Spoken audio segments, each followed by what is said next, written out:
Good morning అండి అందరికీ.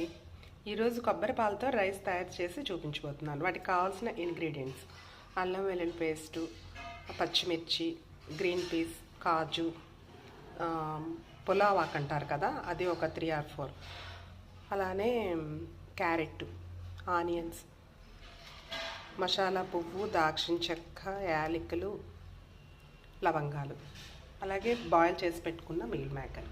ఇవన్నీ ఇంగ్రీడియంట్స్ ప్రిపేర్ చేసుకున్నాం. అలాగే కొబ్బరి పాలు పక్కన తీసి పెట్టుకున్నాం. కుక్కర్లో మనం కుక్కర్ పెట్టేసుకొని హీట్ అయ్యాక ఆయిల్ వేసేసుకొని మసాలాలు వేసేసుకోవాలి. ఫస్ట్ తర్వాత పచ్చిమిర్చి, తర్వాత పులావ్ ఆకు వేసేసాక అప్పుడు ఆనియన్స్ ఇవి వేసుకొని లైట్గా ఫ్రై చేసుకోవాలి.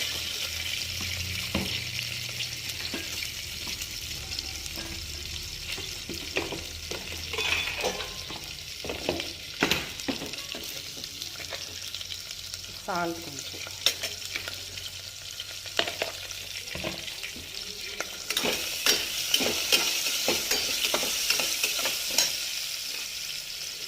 తర్వాత ఫ్రై అవుతున్నప్పుడు క్యారెట్,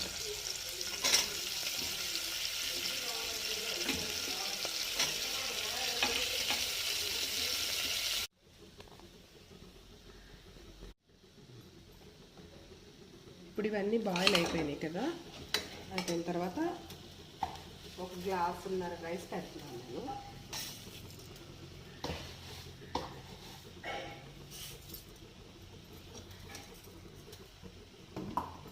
ఒక 2 minutes ఇట్లా కలిపేసుకోవాలి మొత్తం ఫ్రై అయ్యే వరకు.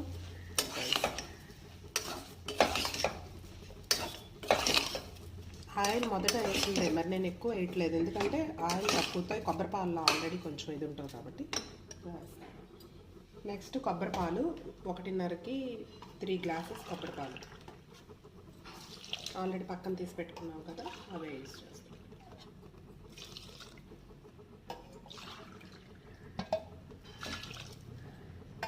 కొంచెం ఎక్స్ట్రా ఉన్నాయి, అవి అన్నీ బీన్స్ ఇవన్నీ పడ్డాయి కదా, అదే గ్రీన్ పీస్, క్యారెట్, వాటికి ఎక్స్ట్రా. పాలతో రైస్ రెడీ అయిపోయిందండి. కుక్కర్ పెట్టేసాం, 2 విజిల్స్ వచ్చేసాక ఆపేసాను.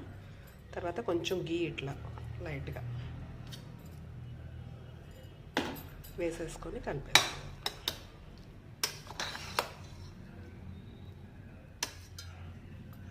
కొబ్బరి పాలతో రైస్ రెడీ అయిపోయింది.